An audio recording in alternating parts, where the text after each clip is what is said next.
My name is Ofir. Can you hear me okay in the back? Okay, great. I run 99Bitcoins. Like was said here, is a personal blog about Bitcoin. It got really big in the past few months. We're now serving 400,000 readers every month, basically helping people getting started with Bitcoin. How to buy Bitcoins, what is Bitcoin, what's a Bitcoin wallet, stuff like that. And today, what I want to talk to you about is basically, it's kind of like a basic introduction to Bitcoin, but with a more focus on how exactly the blockchain technology helps Bitcoin succeed in a way. And it's kind of a continuation of what Amir just talked about in a more practical manner. So at the end of this talk, hopefully you'll understand what Bitcoin is, you'll understand how to use Bitcoin, and understand what blockchain technology means to Bitcoin. But before I get to Bitcoin itself, we need to understand in the past 100 years or so, we've changed our trust model, okay? Amir talked a lot about trust, and if we talk about trust in relation to money, then we used to trust something, which was basically gold or any other commodity. And in the past 100 years or so, we changed our trust from trusting something to trusting someone, trusting governments and central banks with our money. Anybody here ever heard the word about fiat currency? Know what fiat currency is? Okay, like maybe 5 people. So fiat is the Latin words of it shall be, okay, or by decree. It basically means that at some point, let's take the most famous point in history in the past few years is 1971. The US dollar was disconnected from the gold standard. Basically, up until 1971, you can take a dollar bill, go to the US government, hey, tell them, hey, dollar bill. And it's okay, we'll just give it to you instead of the dollar bill. But since 1971, something changed. The gold standard was broken. And ever since then, this piece of paper that you carry around, whether it's dollars, shekels, whatever it is, it's just a piece of paper. It isn't worth anything. The only reason it's worth something is because your government tells you, hey, this is worth something, and they promise to accept it as payment for taxes. But money today as a whole is an illusion. It doesn't have any intrinsic value. We can argue that gold doesn't have any intrinsic value anyway, also, but that's another discussion. But when we moved to trust someone, basically, we became centralized. And again, we saw this in the previous presentation. And why do we centralize? Why do we have this government who we allow to, or the central bank who we allow to print money? Or we have these banks who we allow to kind of convey our transactions. So let's say I want to send $20 to anyone here, then let's see if this works. Yeah, great. So let's say this is me, and I want to send $20 to this guy. What I got to do is I got to tell the central point of authority here, hey, I want to send $20. They'll look up in their ledger and say, okay, let's see if you have these $20. Okay, you have these $20. We know who you are. Well, now strike these $20 off your book and remove and add them to this guy's balance of $20. Why do we do this? Why do we have this central authority? Basically, it allows us to reach consensus about what's going on much more quicker. Because if let's say we had a different way of doing this. Let's say every time I want to send someone here $20, let's say I send you $20, I now have to tell, hey, everybody, please update your books that I sent him $20, move it from my book, put him in his book, and also please check that I have these $20. It will take an eternity. But today we're moving into a different age, into a digital age, and that just might be possible.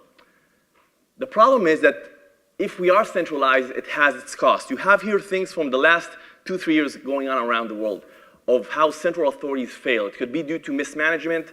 It could be due to fraud.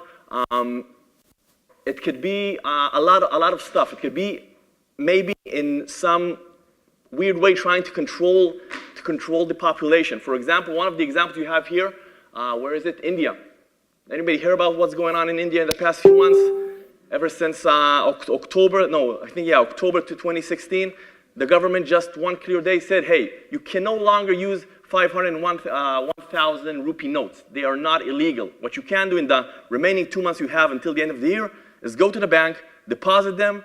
If you manage to do that because there's only a limited amount of banks and a whole lot of people in India, then you also have to prove that you got them legally, and then we'll deposit it.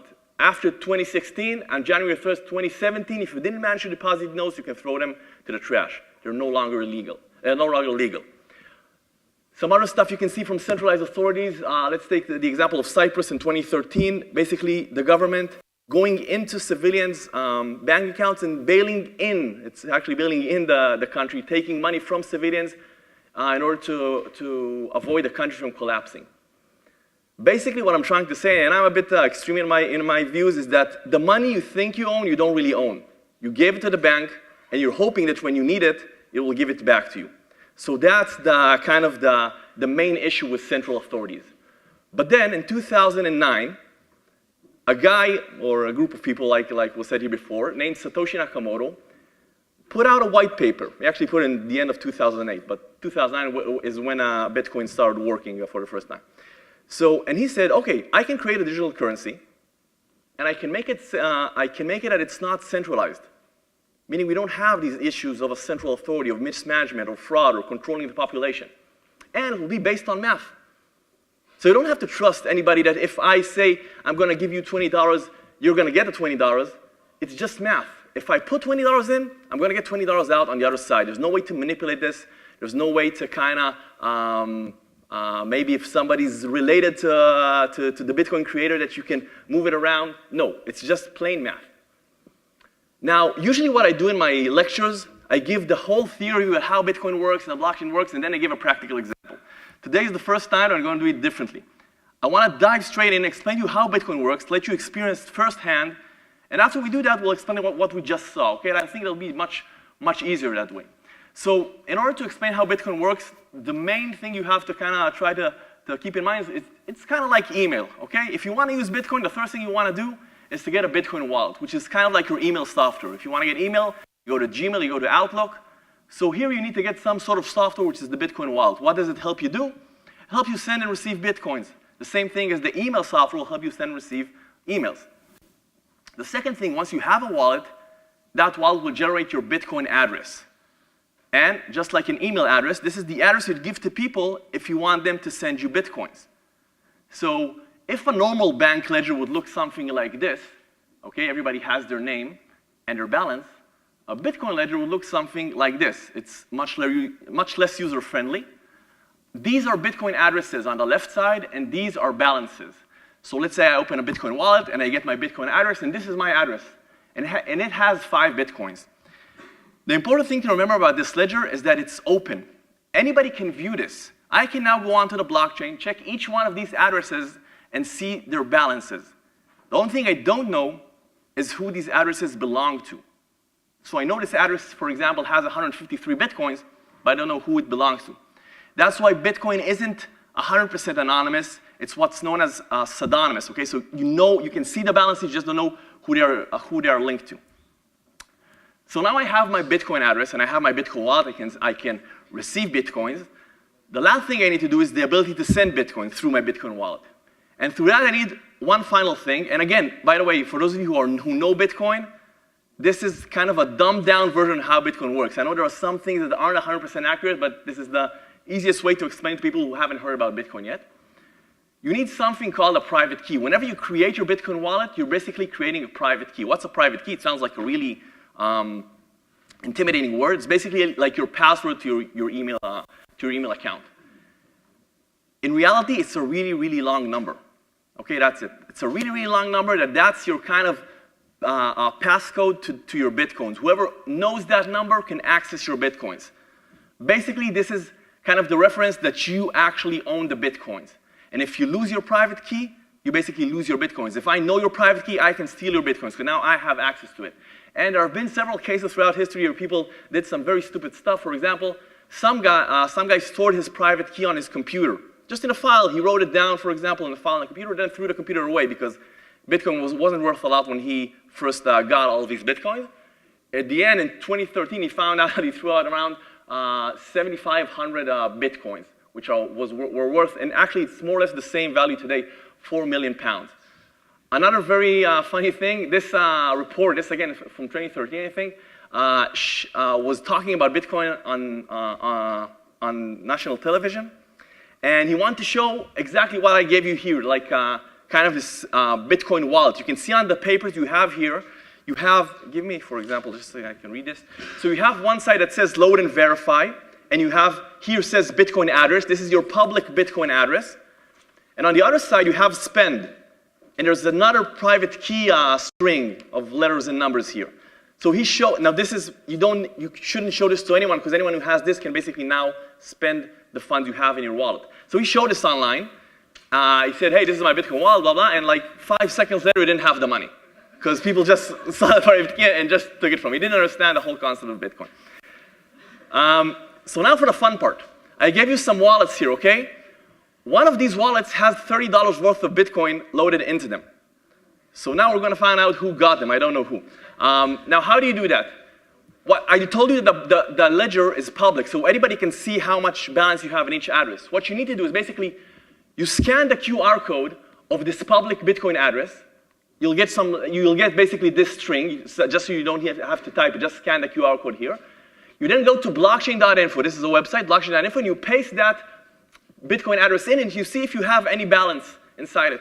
You should see something like 0.33 if you have that balance actually. So take like a minute or two. If you have any questions about how to do it, I'll be happy to help, but I'm sure that everybody around here can. It's pretty simple. Scanning the QR code, getting this string of number of letters, and then going to this website and entering it in. If anybody knows that they got it, let me know. I'm just going to pause here like for 1 minute, because if I continue talking, nobody will listen. Okay, guys, I'm going to continue for now, because the money is actually here. I just saw it. I didn't know that you have spent. I'm just going to leave it here, and whoever wants, you can take later on and find you $30. This is basically leaving money on the table, literally. I'm leaving money on the table, okay? It's somewhere in I found out it's because I marked it with a little mark. You won't be able to see it, trust me. Somewhere here, after this lecture, you can take and scan, and maybe you'll win the lottery. But now at least you managed to look on how, basically get a first, basically a feel about how Bitcoin works, okay? You scan your first Bitcoin address, you can see the balance, you see that everything's public. By the way, if somebody actually gets that from here, just go to this website, 99bitcoins./luckyou, and you'll understand how to take these Bitcoins out. Why do you need to take these Bitcoins out? Because I know, for example, because I printed all of these, what are the private keys. So in order for me not to steal them from you after you get this, you want to move the funds to another wallet. Okay, now kind of for the hardest part of this presentation, how did I just do that? How did I manage to send $30 into one of these pieces of paper? This is, by the way, called a paper wallet. Why? Because it's basically a Bitcoin wallet. It has a Bitcoin address and a private key. It just doesn't allow you to send anything out because it's not digital. Most Bitcoin wallets are digital, so you can not just receive like you can here, you can also send them out. How did I do that? So this is kind of dumbing down blockchain technology into 3 elements. What you need to get out of this whole day, if you don't know what blockchain technology is, it's nothing new, okay? We took 3 known elements, 3 known technology elements, and we just fused them together. And that's what's known as blockchain technology. That allows us to transfer value, assets, money, whatever that is, without any central authority. The first thing you need to do is basically prove ownership. Okay, I need to prove that I own these $30 that I sent. How do I do that? I use something called a digital signature. It's just like signing a normal check, but it's based on math, so it can't be forged. Okay, if I have the private key for these $30, because I sent them, I can create a signature that people will be able to mathematically prove that I actually am the person that I'm claiming to be, and no one else is trying to steal my funds. The second thing is, again, we talked about it before, is instead of just broadcasting this transaction and saying, hey, I own these $30 to the central bank, I send it to everyone, because everybody has the ledger. This is called this distributed network architecture, where not just one person in the middle controls everything. And this is very, very interesting, because what this creates is something I call a paranoid trust model. What does that mean? Since nobody knows anybody on the network, everybody wants to see that, hey, nobody's cheating here. So everybody checks every single transaction. Since everybody has the ledger, everybody's computer who's kind of joined to the Bitcoin network checks to see that everybody is exactly who they say they are through the digital signature. Everybody has the balance they say they have. And only then do they validate the transaction and move it on through the network. And the last part, and kind of the hardest part, is, okay, let's say I broadcasted a transaction, I signed it digitally, I gave it to everyone else, everybody agrees that the transaction is valid, so now we have one more step left, and that's basically to update the ledger. We need to update this, okay, so now the $30 went from me into that piece of paper. So this is where miners come in. And I'll explain the concept of miners in kind of try to do it as simple as possible. some computers in the network are considered miners. Why? Because they chose to kind of try to participate in the updating of the ledger. Why do they do it? Because they are told that if they help to update the ledger, they'll win some sort of reward. In this case, Bitcoins, because we were talking about the currency Bitcoin. Imagine that, let's say this is the whole network of Bitcoin. All of you here are computers that are kind of verifying these transactions. And for example, let's say only this row here want to participate as miners. So they say, okay, we're going to buy some very expensive computers, and we're going to try to update the ledger. What does that mean? It means that what we're going to do is we're going to try to compete with one another at solving some sort of riddle. The riddle I gave you here, for example, is some very complex Rubik's Cube. So imagine I give all this row here the same Rubik's Cube, and I tell you, okay, the first one who's going to solve this Rubik's Cube is going to get to update the ledger. So they all start trying to solve this Rubik's Cube. And for example, after, let's say, 10 minutes, you solve it first. So you say, hey, I solved it, and you show it to everybody else. We can see very easily that the Rubik's Cube was solved, and you get to update the ledger. So you take my transaction, you write the new page of transaction, and you spread it to everybody else. And in reward, you get some Bitcoins. Why? Because you invested energy. Now, if you translate this into the computer world, it means that they're spending basically a lot of computational powers. They're buying expensive computational machines, which are called Bitcoin miners. They're wasting energy, which costs electricity. And they believe that the reward you're going to get, these Bitcoins, is probably more valuable than the energy they're expending.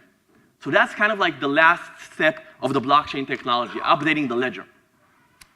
Now, to recap what I just said, the first step and the first element of blockchain technology is to sign and broadcast that transaction. This is called, the technical element here is called public key encryption. Okay, that's how you do this.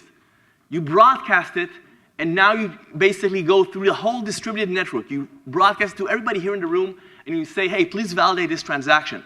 Validate that I have the funds I say I have, and make sure that it's me through the digital signature.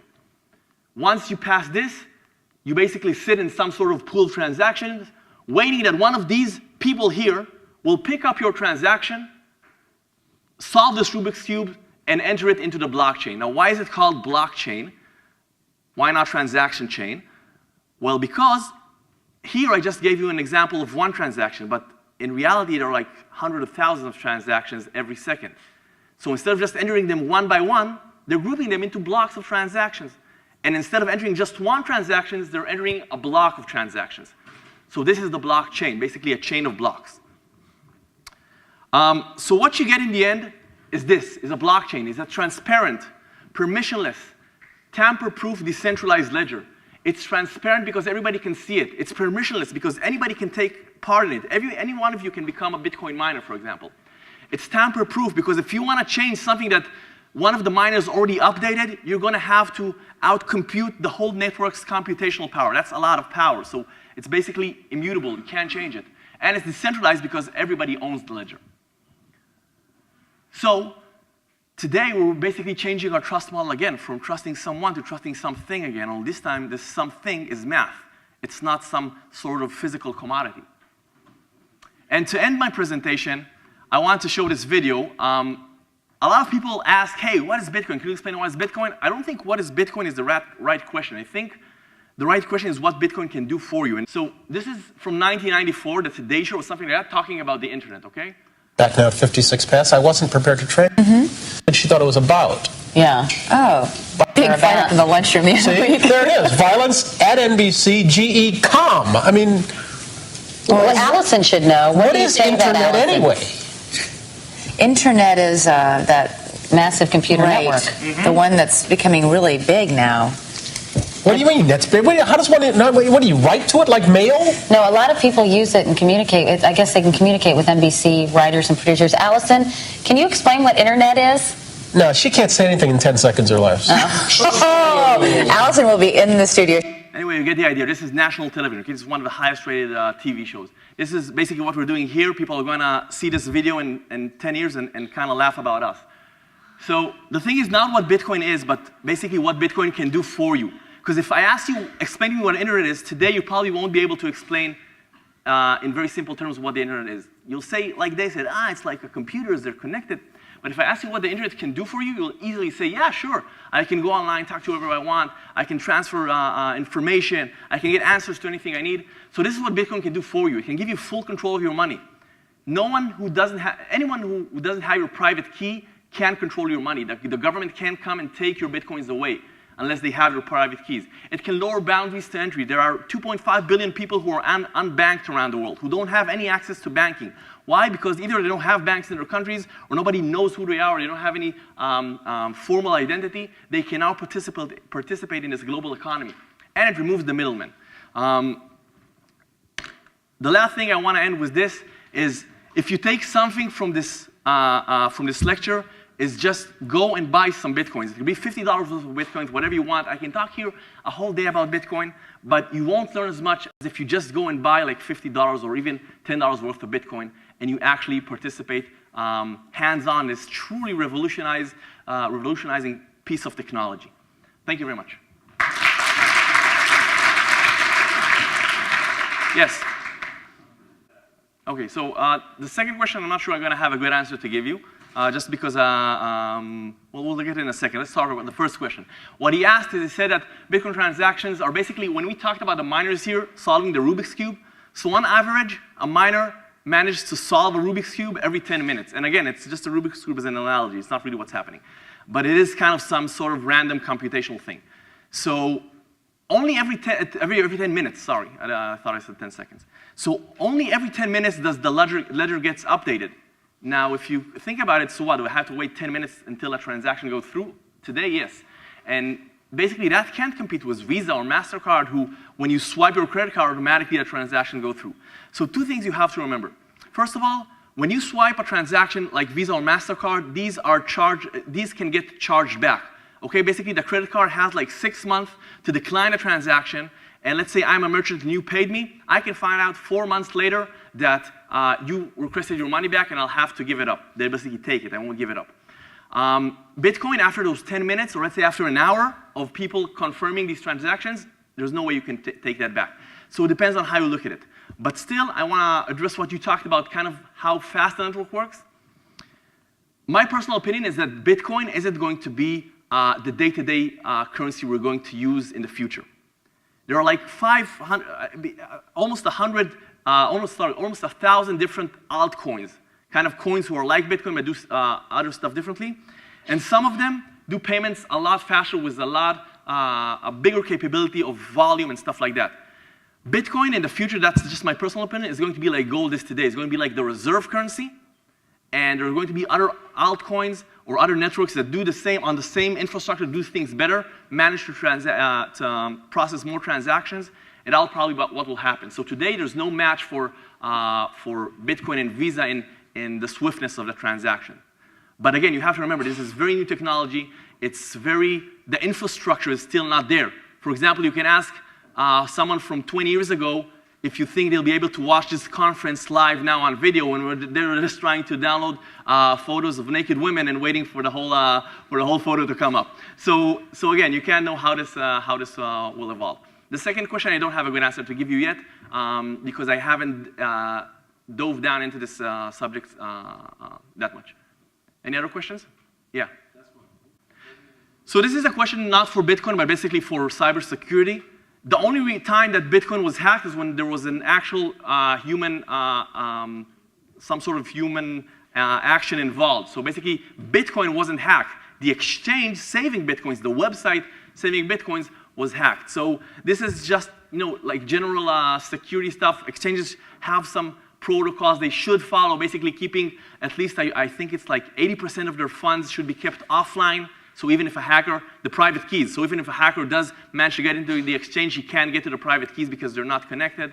So that's basically, it's human error. It's not the blockchain error. The blockchain works fine. Nobody's been able to hack Bitcoin in the 8 years it's been in existence. Thank you very much.